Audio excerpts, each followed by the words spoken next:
नमस्कार, मैं हूं आपके साथ सुरभि शिरपुरकर और आज बात करेंगे आस्था के नाम पर चल रहे एक सेक्स रैकेट की। महाराष्ट्र के नासिक में आस्था के नाम पर चल रहा था एक सेक्स रैकेट। एक आदमी अशोक खरात, जो खुद को महिलाओं का मसीहा, ज्योतिष और कैप्टन कहता था, महिलाओं को पहले भरोसे में लेता, फिर उन्हें डराता, उनके साथ यौन शोषण करता और उसके बाद उनके ही अश्लील वीडियो बनाकर उन्हें सालों तक ब्लैकमेल करता रहा। पुलिस जब उसके पास पहुंची तो सामने आया 58 महिलाओं का शोषण करता हुआ वीडियो, 500 करोड़ की संपत्ति और सिस्टम से जुड़े कई सवाल। इस खबर पर हम लगातार नजर बनाए हुए हैं।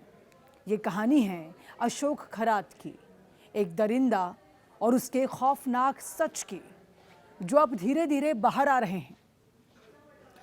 नासिक में सामने आया ये मामला सिर्फ एक अपराध नहीं है, बल्कि एक ऐसा संगठित और सुनियोजित जाल है जिसने आस्था, भरोसे और डर का इस्तेमाल करके दर्जनों महिलाओं की जिंदगी को अपने कब्जे में ले लिया।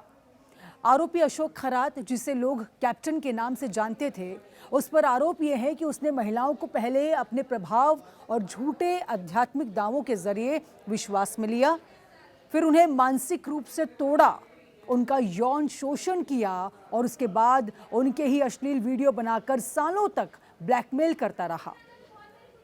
पुलिस जब उसके ठिकाने पर पहुंची तो एक पेन ड्राइव में 58 महिलाओं के आपत्तिजनक वीडियो मिले हैं, जिसने ये साफ कर दिया है कि ये कोई एक या दो घटनाओं का मामला नहीं, बल्कि एक सीरियल पैटर्न था जिसमें हर बार वही तरीका अपनाया गया। पहले भरोसा, फिर डर, फिर शोषण और अंत में ब्लैकमेल। इस पूरे मामले की असली शुरुआत एक 35 साल की महिला की शिकायत से हुई, जिसने सालों तक चुप रहने के बाद हिम्मत जुटाकर पुलिस के सामने अपनी आप बीती बताई।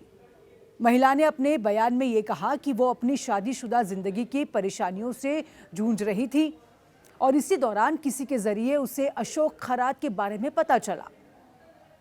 उसे बताया गया कि कैप्टन के पास ऐसी शक्तियां हैं जो उसकी हर समस्या का समाधान कर सकती हैं।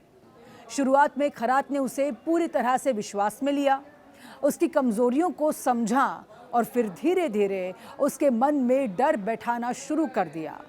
उसने महिला से कहा कि अगर उसने उसकी बात नहीं मानी तो उसके पति की जान खतरे में पड़ जाएगी, उसका घर टूट जाएगा और उसका भविष्य बर्बाद हो जाएगा। एक ऐसी महिला जो पहले ही मानसिक तनाव में थी, वो पूरी तरह से उसके प्रभाव में आ गई और यही वो मोड़ था जहां से आरोपी ने उसे अपने नियंत्रण में ले लिया। इसके बाद उसे अलग अलग बहानों से बुलाया जाने लगा, कभी पूजा पाठ के नाम पर, कभी किसी विशेष अनुष्ठान के नाम पर। महिला के अनुसार इन मुलाकातों के दौरान उसके साथ जबरदस्ती की गई और उसे ये विश्वास दिलाया गया कि ये सब उसकी भलाई के लिए किया जा रहा है। लेकिन असली डर तब सामने आया जब उसे ये पता चला कि उसके साथ जो कुछ हो रहा है वो छिपा नहीं है, बल्कि छिपे हुए कैमरे से रिकॉर्ड किया जा रहा है। इसके बाद वही वीडियो उसके खिलाफ सबसे बड़ा हथियार बन गया। उसे धमकाया गया कि अगर उसने किसी को भी कुछ भी बताया तो उसके वीडियो वायरल कर दिए जाएंगे, उसकी सामाजिक प्रतिष्ठा खत्म कर दी जाएगी और उनका परिवार बर्बाद हो जाएगा। यही डर उसे लंबे समय तक चुप रहने पर मजबूर करता रहा। लेकिन जब उसने आखिरकार हिम्मत दिखाई और पुलिस के पास पहुंची, तब जाकर इस पूरे मामले की परतें खुलने शुरू हो गई। पुलिस ने तुरंत कार्रवाई करते हुए आरोपी को गिरफ्तार किया और उसके ठिकानों पर छापे मारे। जांच के दौरान जब एक पेन ड्राइव बरामद हुई तो उसमें 58 महिलाओं के वीडियो मिले हैं। तब से साफ हो गया कि ये मामला बेहद व्यापक और गंभीर है। ये केवल एक महिला की कहानी नहीं थी, बल्कि कई महिलाओं के साथ एक ही तरह का शोषण किया गया था। अब जांच के दौरान एक महत्वपूर्ण कड़ी सामने आई है, जब एक 28 साल की महिला का वीडियो उसके ही रिश्तेदारों तक पहुंच गया। बताया जा रहा है कि वीडियो आरोपी के ऑफिस से ही लीक हुआ था और यहीं से इस पूरे नेटवर्क की सच्चाई बाहर आने लगी। पुलिस को शक हुआ कि इस पूरे मामले में सिर्फ एक व्यक्ति नहीं, बल्कि एक बड़ा नेटवर्क शामिल हो सकता है और इसीलिए मामले की जांच के लिए विशेष जांच दल यानी कि एसआईटी का गठन किया गया। अब जांच एजेंसियां हर उस कड़ी को जोड़ने की कोशिश कर रही हैं जिससे ये पता चल सके कि इस पूरे खेल में और कौन कौन शामिल था। इसी दौरान अशोक खरात की पृष्ठभूमि भी सामने आई। वो पहले मर्चेंट नेवी में काम कर चुका था और उसी वजह से खुद को कैप्टन कहलवाता था। बाद में उसने खुद को एक ज्योतिषी और आध्यात्मिक गुरु के रूप में स्थापित किया और नासिक के पौष इलाके में अपना ऑफिस बनाया जहां बड़े बड़े लोग आते थे। उसकी पहुंच नेताओं और प्रभावशाली लोगों तक थी और यही उसकी ताकत बन गई जिसने उसे लंबे समय तक बचाए रखा। लेकिन जैसे जैसे जांच आगे बढ़ी, इस मामले का आर्थिक पहलू भी सामने आया है।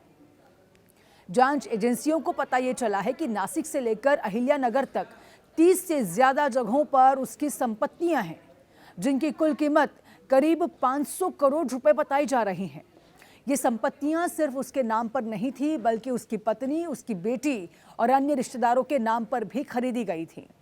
इससे ये शक और भी गहरा हो जाता है कि कहीं ये सब अवैध कमाई का हिस्सा तो नहीं। अब एजेंसियां इस बात की जांच कर रही हैं कि आखिर इतनी बड़ी संपत्ति कैसे बनाई गई और इसके पीछे पैसों का स्रोत क्या था। इस पूरे मामले ने तब और भी बड़ा मोड़ ले लिया जब इसका असर सीधे राज्य महिला आयोग तक पहुंच गया। राज्य महिला आयोग की अध्यक्ष रूपाली चाकनकर का नाम इस विवाद में सामने आने लगा। आरोपी के साथ उनकी तस्वीरें सामने आई और संपर्क सार्वजनिक हुए, जिसके बाद विपक्ष ने सवाल उठाए कि क्या ऐसे व्यक्ति को किसी तरह का संरक्षण मिला हुआ था। ये भी पूछा गया कि अगर इतने बड़े स्तर पर महिलाओं का शोषण हो रहा था तो शिकायतों पर समय रहते कार्रवाई क्यों नहीं हुई। बढ़ते राजनीतिक दबाव और नैतिक जिम्मेदारी के सवालों के बीच अंततः रूपाली चाकनकर को अपने पद से इस्तीफा देना पड़ा। अब ये मामला सिर्फ एक व्यक्ति के अपराध तक सीमित नहीं रह गया है, बल्कि ये सिस्टम, प्रभाव और जवाबदेही का मामला बन चुका है। यह उस भरोसे की कहानी है जिसका इस्तेमाल करके महिलाओं को फंसाया गया, उस डर की कहानी है जिसने उन्हें सालों तक चुप रखा और उस नेटवर्क की कहानी है जो अब धीरे धीरे करके सामने आ रहा है।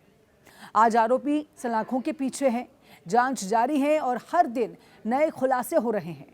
लेकिन सबसे बड़ा सवाल अब भी वही है, क्या इस पूरे नेटवर्क का सच पूरी तरह से सामने आएगा? क्या हर पीड़िता को न्याय मिल पाएगा या फिर ये मामला भी सिर्फ एक नाम तक सीमित रह जाएगा और इसके पीछे छिपे बाकी चेहरे हमेशा के लिए अंधेरे में रह जाएंगे?